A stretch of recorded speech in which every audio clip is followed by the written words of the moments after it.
is my place, and I am welcome.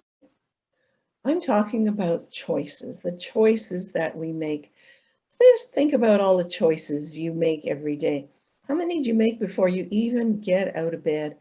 You choose whether to get up right away or snuggle for a few minutes. You choose if you're going to be in a good mood or be cranky, what you're going to wear and what you're going to eat and what you're going to do next.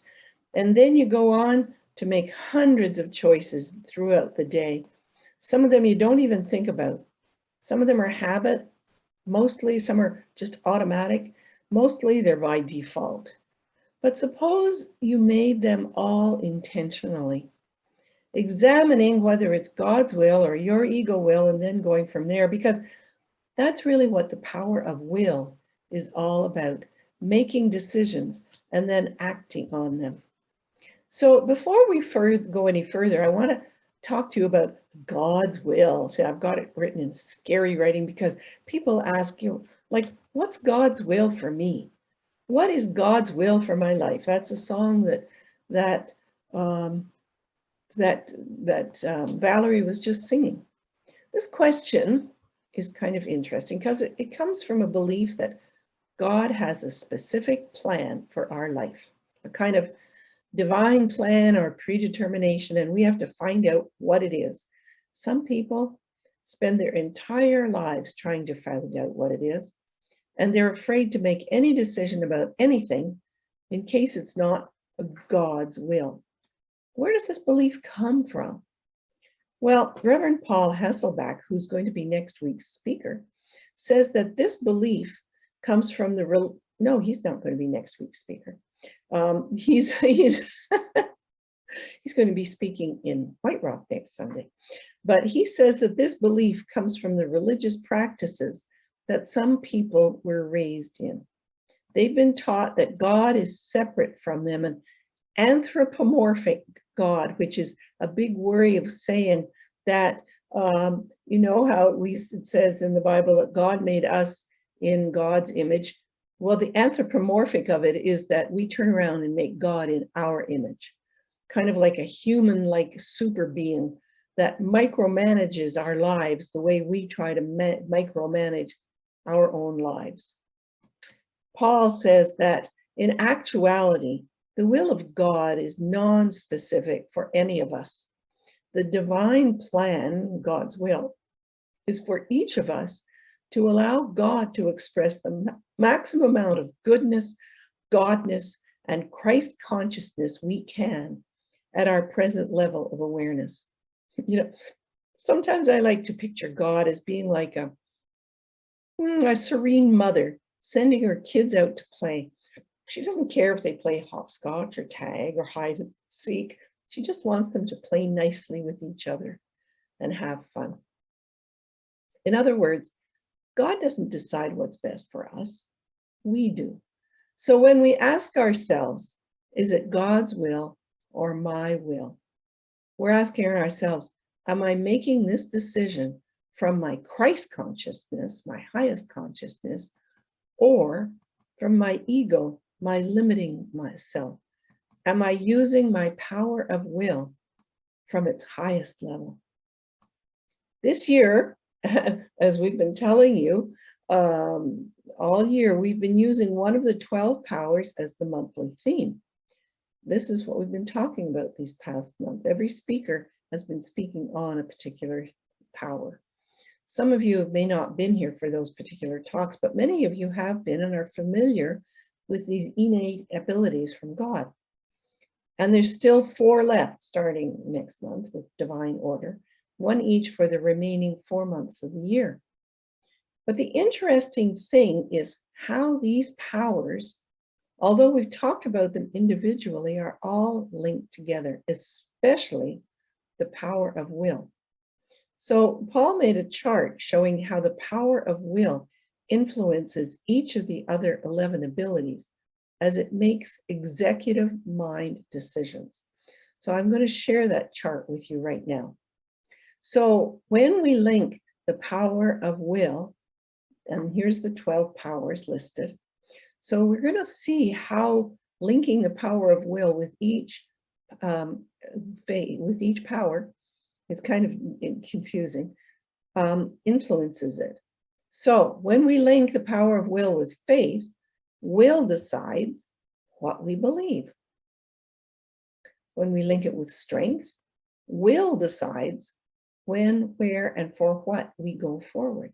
When judgment, what we judge, and what we apply, what we judge, what we know. When we link it with will, with love, it's what we desire, need, and require for and for whom we have the highest regard. When we link it with power, that's in our voice, that's our power of speaking, what we master or have dominion over. When we link it with imagination, it's what we visualize. Isn't that interesting? Our will. We actually can decide what we're going to visualize. And that's the power of will, deciding that. When we link it with our understanding, it's about what we know. Elimination, it will tell us what we deny has power over us or what we want to get rid of. And when we do it with order, when and what we organize, zeal, what we're passionate about, and lastly, the power of life, what we vitalize or enliven. In other words, every area of our lives, the power of will decides what we're going to be doing. So remember Unity's fifth principle. Knowing these things is not enough. We must act on them. And it's our power of will that directs us to do that. So it's important to be aware of what we do with our power of will. I remember, before I became aware of the power of will, I didn't know what to do with it. I gave it away to inappropriate people. I tended to subjugate myself to others' will. I didn't, as Valerie was asking, I didn't feel worthy. I felt lost and confused. I didn't know how to make decisions for myself. I was so afraid they'd be the wrong ones. I didn't realize what I was supposed to be doing with my power. And one of the most enlightening life changes experience of my life happened when I was introduced to a 12-step program, Overeaters Anonymous, over 35 years ago. The main textbook that we use to recover is the big book of Alcoholics Anonymous, because we just changed the words from alcohol and alcoholic to food and compulsive overeating. And when we do that, we find that the program of recovery, as outlined in the big book of AA in the first 164 pages, works as well for compulsive overeaters as it does for alcoholics. In fact, I heard just the other day, there's over 400 12-step programs that use the big book of Alcoholics as their base to recover. Because once we get past the first step, which is the only place the addictive substance is referred to, the rest of the 11 steps are about how to have a spiritual awakening and a personality change.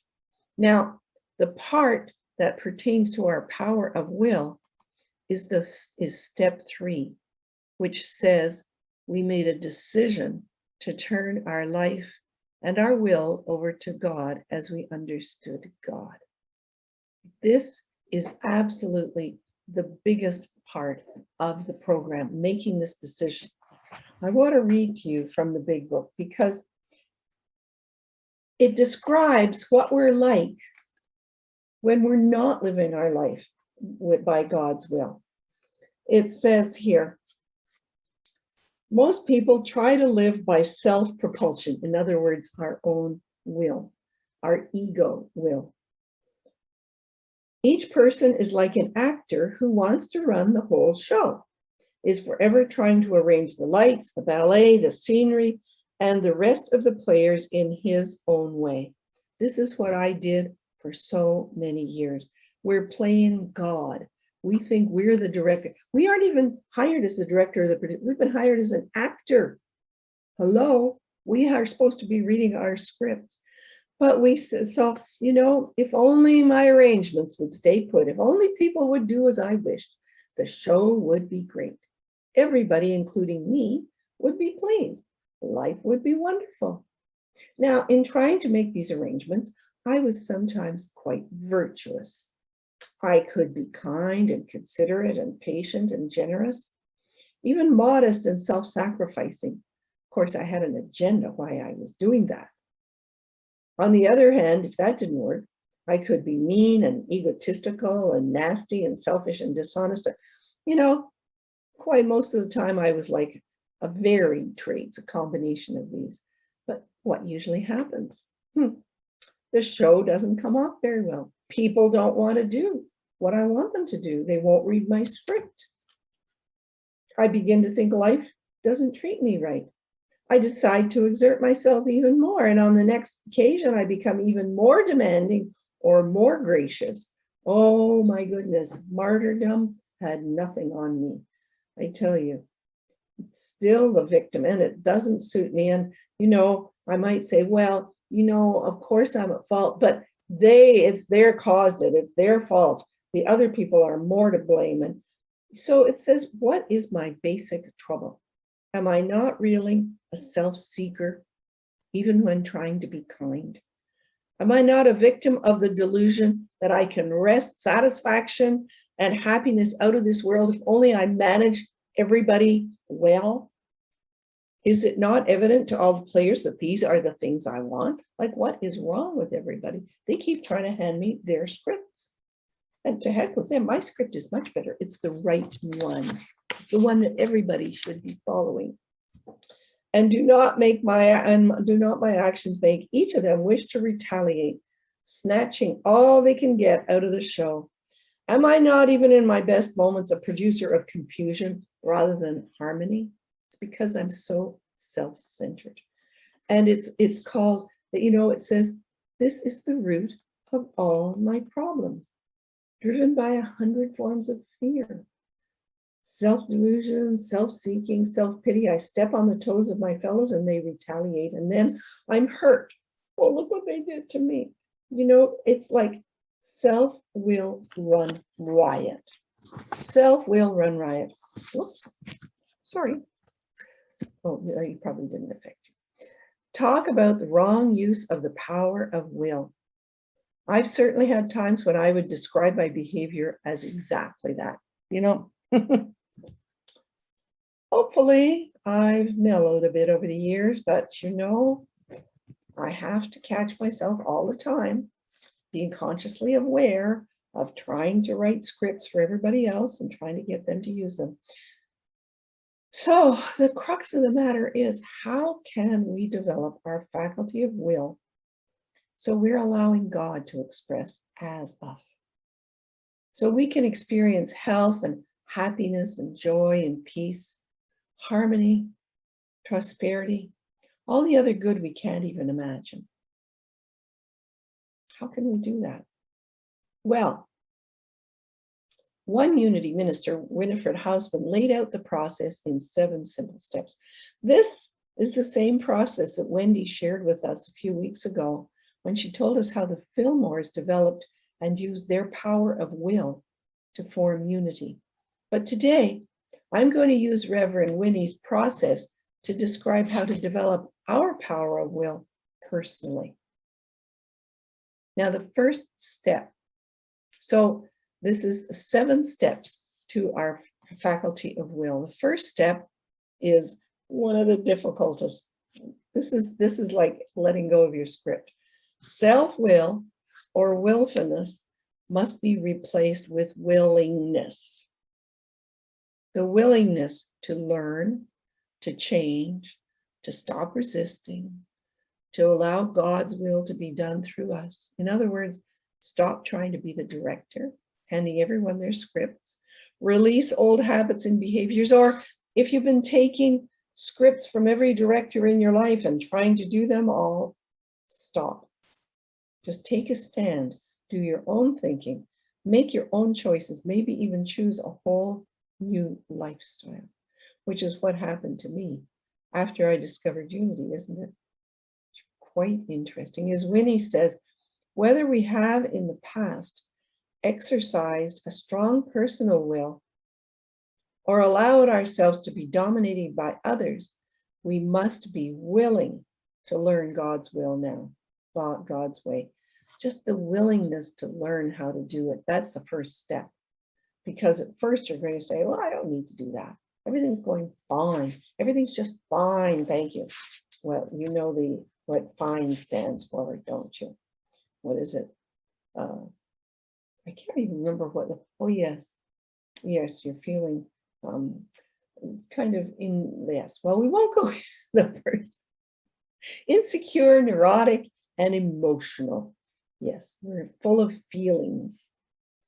So let's affirm together, I am willing to learn God's way.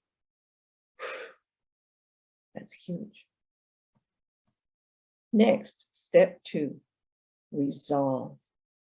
Because we're once willing to learn God's way, we must make our choices and stick with our decisions and follow through on them.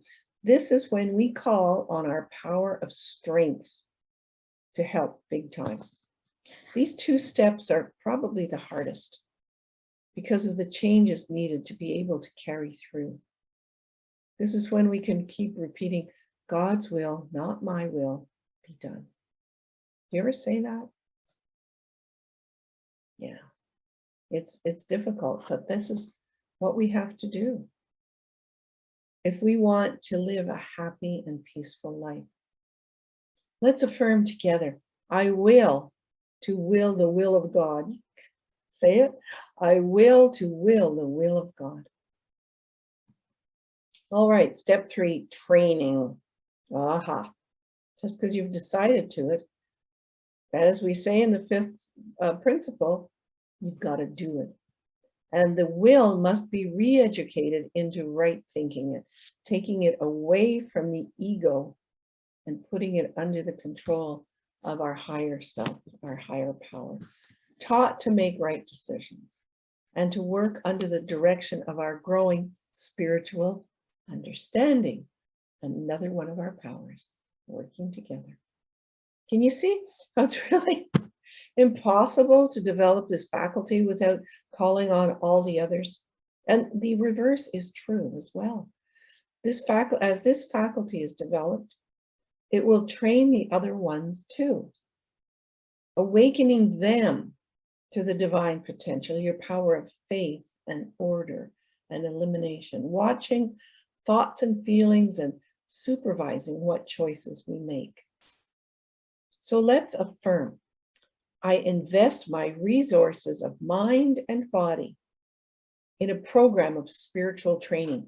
Get out and build your spiritual muscles, right?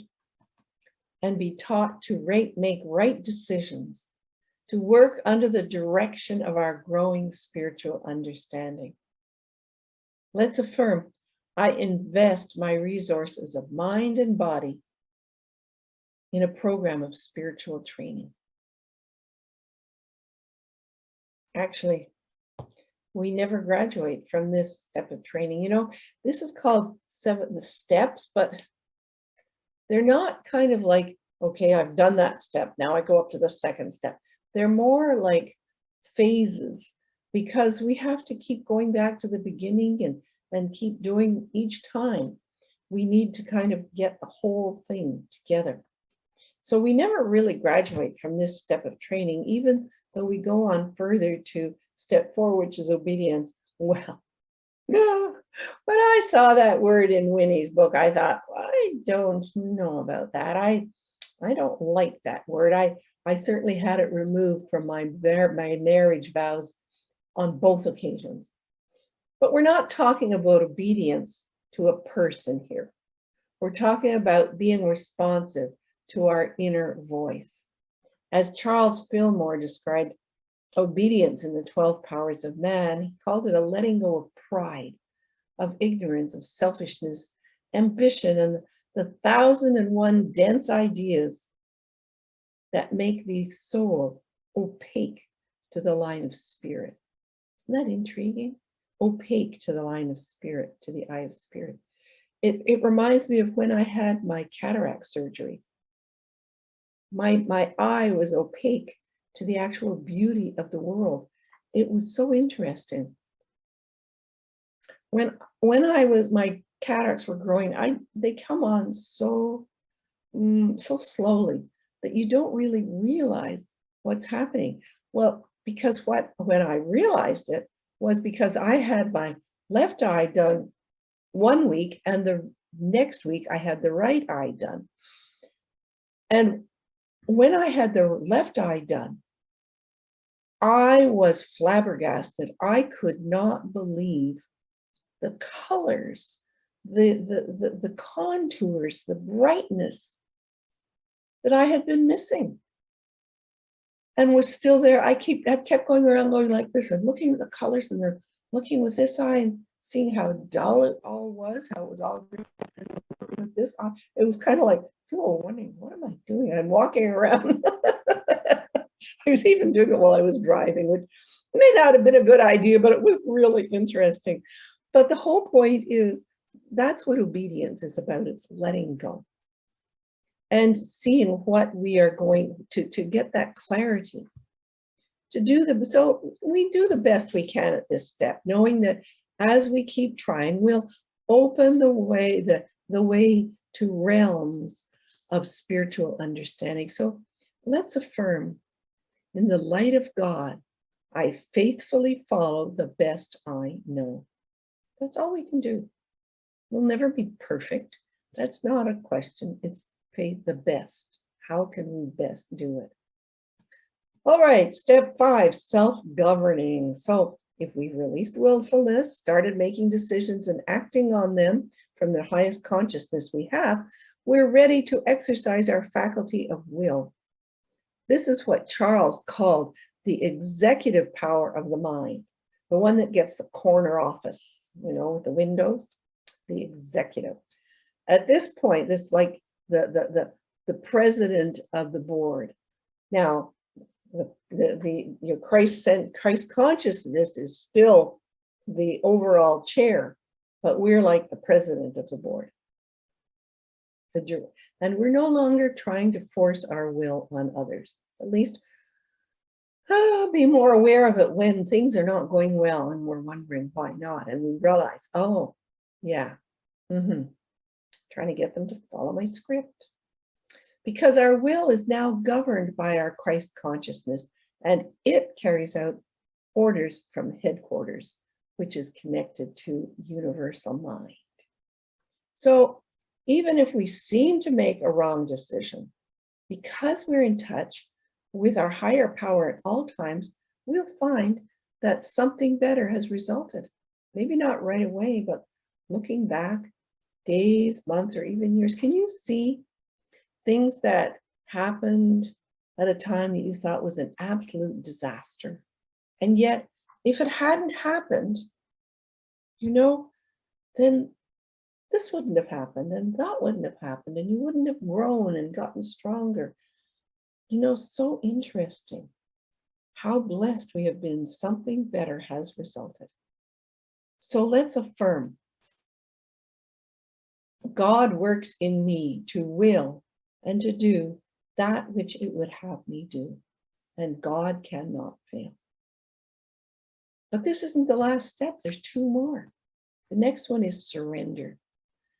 Now, when we say, thy will, not mine, be done, we know we're giving up all our ego direction. It's not just about saying the words, but it's about being those words, being so completely in agreement with God's will that we're willing to trust and have faith in the executive power of our mind. And it's about surrender. Now, surrender is not the same as submission. Submission is submitting to somebody else's will, kowtowing to someone's stronger will. It's what David gee, I can't remember his last name, wrote a book, Power versus Force. It's being forced to submit to somebody else's will. It's not coming from God. It's coming from humans, from the outside in. Surrender is giving in. It's a positive activity. It's consciously giving all power to the Christ within us because we're in tune with God. So let's affirm, not my will, but thine be done in all things. Surrender. Yeah. And lastly, unity. At this final step, we're no longer consciously surrendering. We're so one with God that we no longer have to think about it. We simply let our lives move in harmony with it. We've done our letting go at the beginning. We've decided, we've been training, we've been practicing, we've been becoming aware. We just let our lives move in harmony with this will. It doesn't mean that stuff won't happen. It always will, because we live in an impermanent world and nothing ever stays the same. Change is inevitable. But when it does happen, we know what to do, because God is doing for us what we could never do for ourselves. Let's affirm, I am the will of God in expression.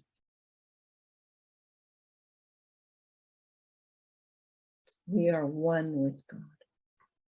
So let's prepare to take all of this into meditation as we listen to Karen Drucker take us within.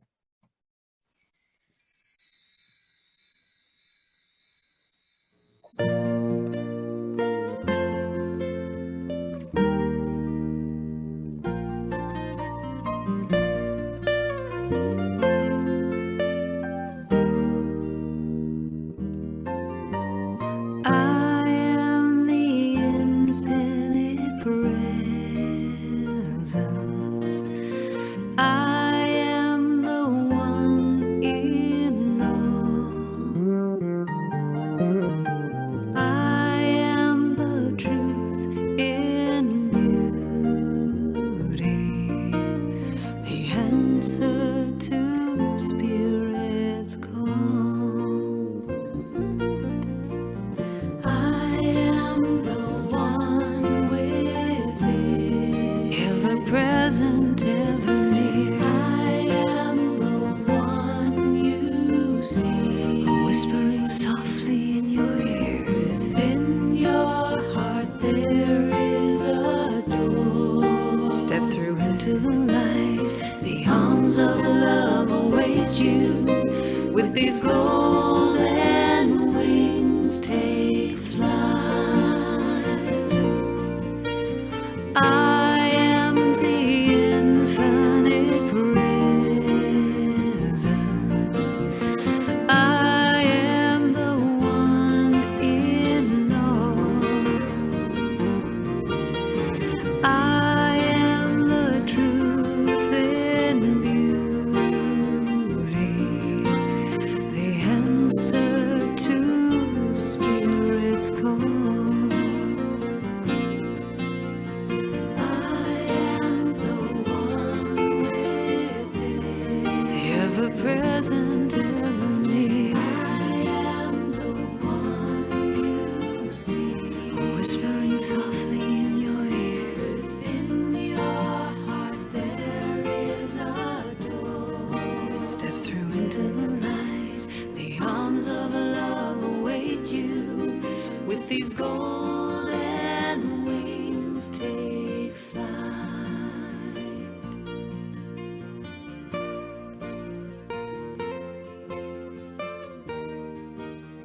Allow yourselves and center to realize that indeed God is within. We take a breath. Allow our bodies to relax.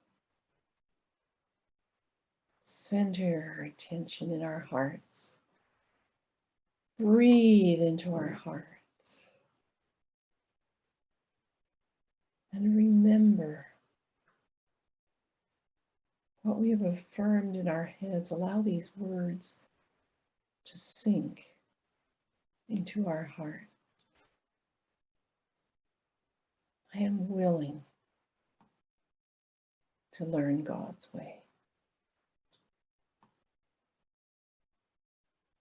I am willing. I will to do the will of God. I want to do God's will. I want to be the presence of God in this world. And so I will invest my resources of mind and body in a program of spiritual training.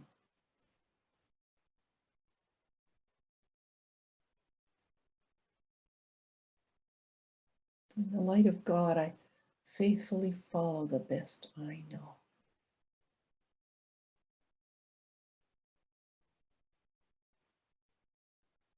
I know that God works in me to will and to do that which it would have me do, and God cannot fail.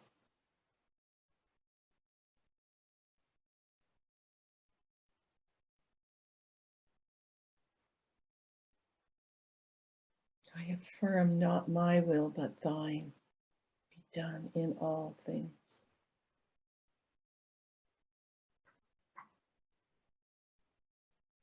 I listen to that infinite presence within me, whispering in my ear.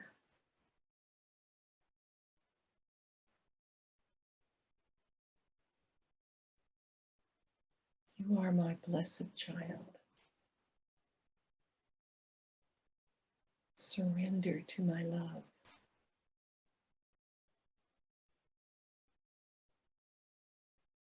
Remove anything, any thoughts, words, or actions that block you from doing my will.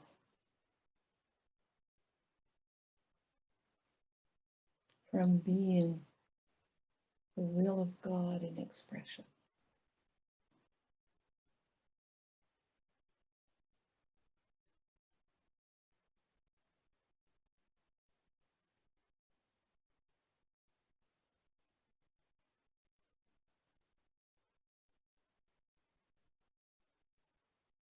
I am so grateful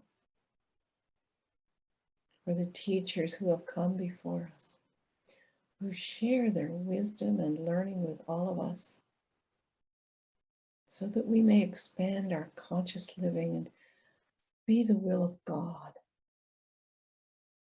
in expression as best we can.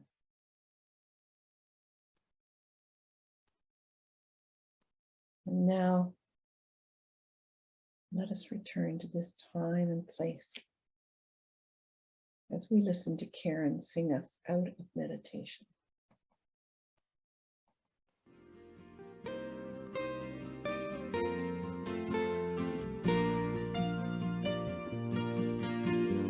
I am the infinite presence. I am the one in all. I am the truth in beauty, the answer to Spirit's call. I am the one within, ever present, ever near. I am the one you see, whispering softly in your ear. Within your heart there is a door. Step through into the light. The arms of love await you with these golden wings.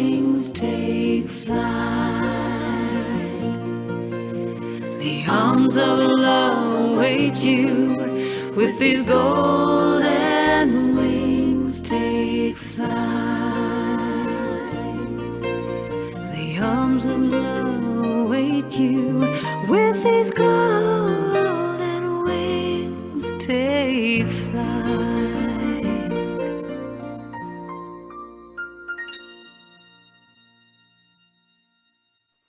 Thank you, Karen. This is my place.